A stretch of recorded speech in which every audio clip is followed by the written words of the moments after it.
અને પછીથી માનવ શરીરની ઉત્પત્તિ ક્યારથી થઈ એનું આખું એમાં લેખમાં વર્ણન હતું. એક ચિંગારી, एक विचार, कभी एक वाक्य किसी सर्जक के लिए पूरी किताब लिखने को पर्याप्त है. एक चिंगारी.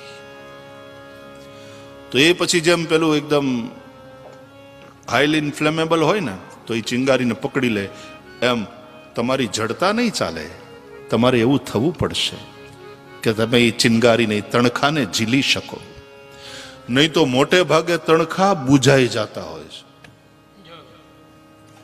પણ જ્યાં એ ઝીલાઈ જાય ચિંગારી, અને જો એવા ઇન્ફ્લેમેબલ હોય, હૈયાને એવું રાખવાનું.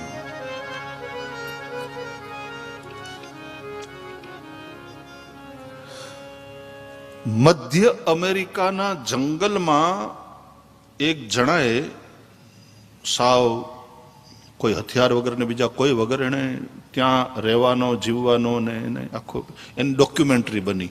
હું અહીંયા આવતો હતો ને આ વખતે, ત્યારે મેં એ અંદર ઓલું ટીવી હોય ને, મારી ઊંઘ ઉડી ગઈ, પછી મેં એ ડોક્યુમેન્ટરી જોઈ. કે મને આ બધું આવું કુદરતી હોય ને એવું મને ગમે, એટલે મેં કીધું આવું મૂકી દો ક્યાંક, આપણે જોઈએ. કાં હું વાંચું, કાં આવી કંઈક ડોક્યુમેન્ટરી હોય તો એ જો. તો ડોક્યુમેન્ટરી હતી સરસ. અને એમાં એને ઓલું કંઈક રાંધીને ખાવાનું મન થયું, પછી અગ્નિ તો હતો નહીં, તો એને કેવી રીતે અગ્નિ પ્રગટ કર્યો એનું આખું બહુ સરસ હતું. એમાં એક એના પહેલા હું એક લેખ વાંચતો હતો કે કરોડો વર્ષ જૂની છે ને આ પૃથ્વી, કરોડો ની અબજો વર્ષ જૂની છે પૃથ્વી, અને અબજો વર્ષ જૂની આ પૃથ્વી ઉપર અત્યાર સુધીમાં તો કેટલાય પ્રલયો આવી ગયા છે.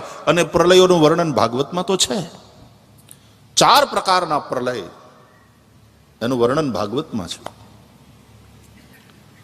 તો કેટલાય પ્રલય આવી ગયા છે. કરોડો વર્ષો સુધી તો આ પ્લાનેટ અર્થ ઉપર ડાયનોસોરનું રાજ રહ્યું. અને ડાયનોસોરની કાયા કેટલી મોટી, એ પ્રમાણમાં એનું મગજ નાનું હતું. અને પછીથી માનવ શરીરની ઉત્પત્તિ ક્યારથી થઈ એનું આખું એમાં લેખમાં વર્ણન હતું. પણ એ શરૂઆતમાં માનવનું મગજ નાનું હતું. કબૂતરની પાસે મગજ તો છે, પણ એની સાઈઝ બહુ નાની, ચણી બોર જેવડી. મગજ તો એની પાસે છે, કીડીની પાસે હશે ને. તો માણસનું મગજ બહુ નાનું હતું, એટલે એટલો વિકસિત નહોતો. ધીમે ધીમે ધીમે ધીમે એનું મગજ, એની સાઈઝ મોટી થવા માંડી. પણ એમાં એક જે વાત લખી હતી ને એ મારે તમને કહેવી છે કે એ કેવી રીતે થયું. તો પહેલા બધું રો ખાતો હતો, કાચું જ ખાતો હતો, માંસે કાચું. તકલીફ હતી બહુ, પણ ખાવું પડતું હતું. પણ એકવાર કંઈક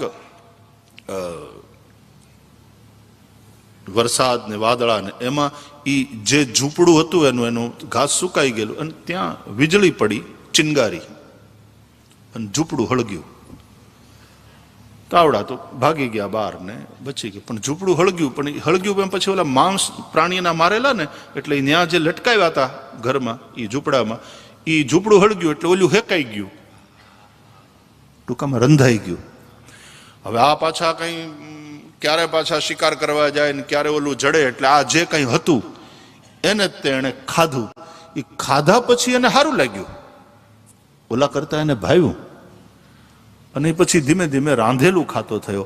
અને એ આર્ટિકલ એમ કહેતો હતો, એમાં એવું લખ્યું હતું કે એ રાંધેલું ખાતા મનુષ્ય શીખ્યો તેમ તેમ એનું મગજ મોટું થવા લાગ્યું, એની સાઈઝ મોટી થવા લાગી, એનું મગજ વિકસિત થવા માંડ્યું. અને ધીરે ધીરે ધીરે એ બુદ્ધિશાળી પ્રાણી તરીકે ઓળખાવા લાગ્યું.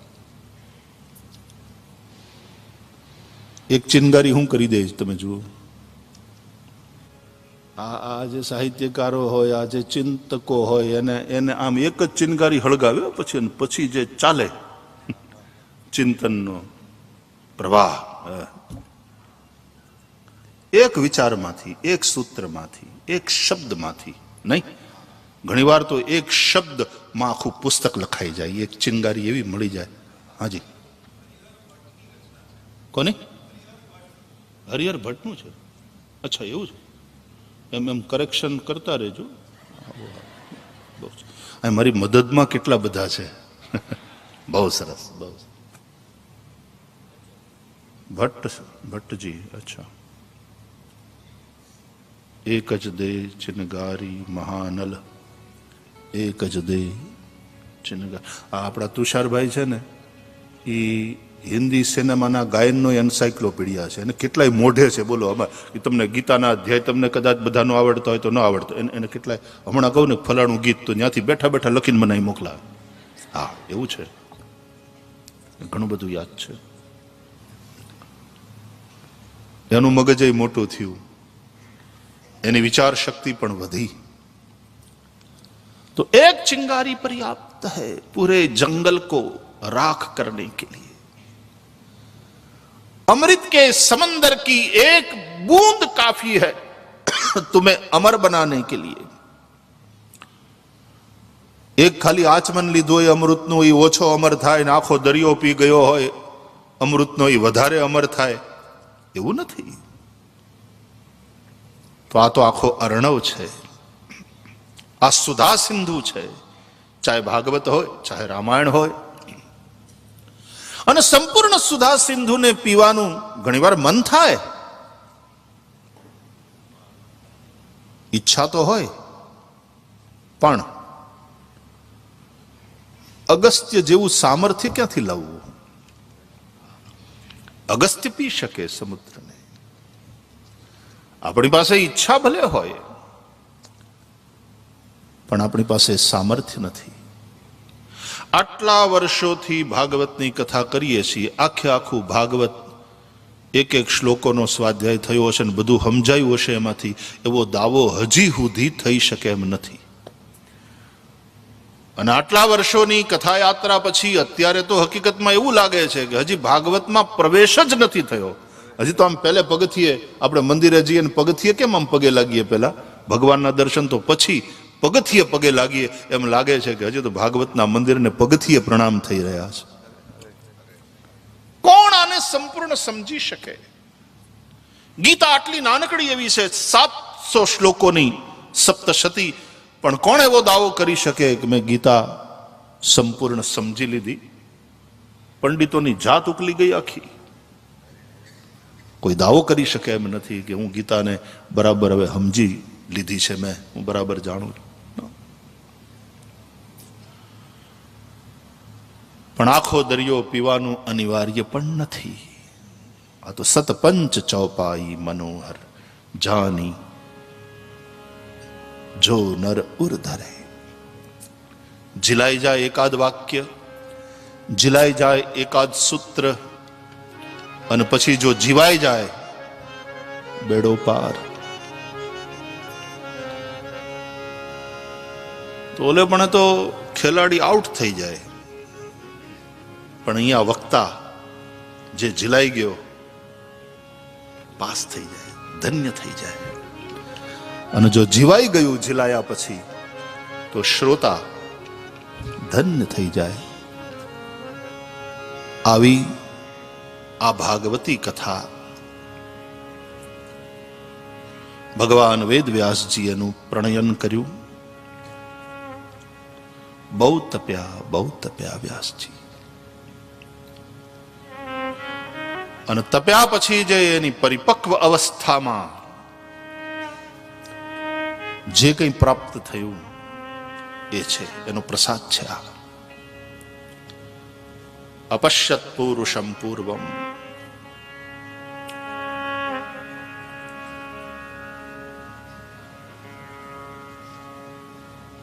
કાકભૂષુંડી અને ગરુડનો સંવાદ છે રામચરિતમાનસમાં. ગરુડ કેટલું ભટક્યા, કેટલું તપ્યા.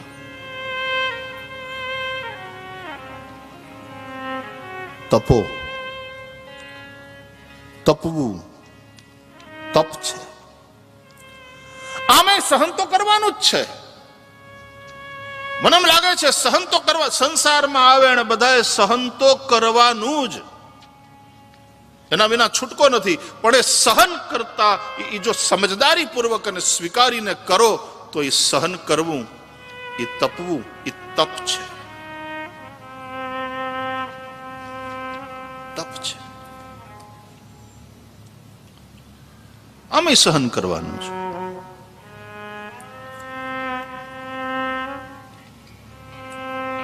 તો તપીશું નહીં ત્યાં સુધી પાકશું નહીં. પાકશું નહીં ત્યાં સુધી મધુરતા, મીઠાશ નહીં આવે. આપણી ચર્ચા છે શરૂઆતથી જ કે જિંદગી કી થાકવા માટે થોડી છે, પાકવા માટે. અને પાકી ગયા છે ને એ જ એમ કે છે પાછું આવવું છે. બોલો, આમ તો પાકી ગયા કેવાય. એટલે ભક્તિ માર્ગ એટલે એને ક્યાં મુક્તિ જોઈએ? હરિના જન તો મુક્તિ ન માગે,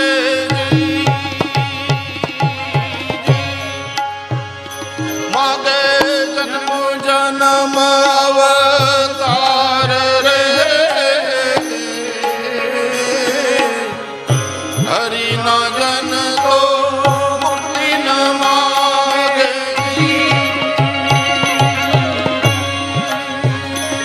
ઈ માગે જન્મો જન્મ અવતાર રે.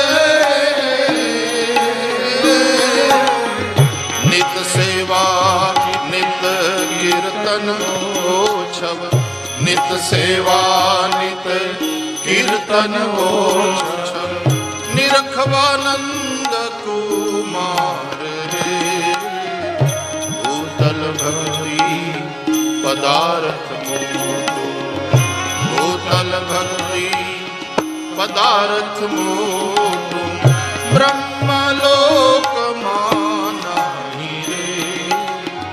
ભૂતલ ભક્તિ પદાર્થ મોટો, ભૂતલ ભક્તિ પદાર્થ મોટો.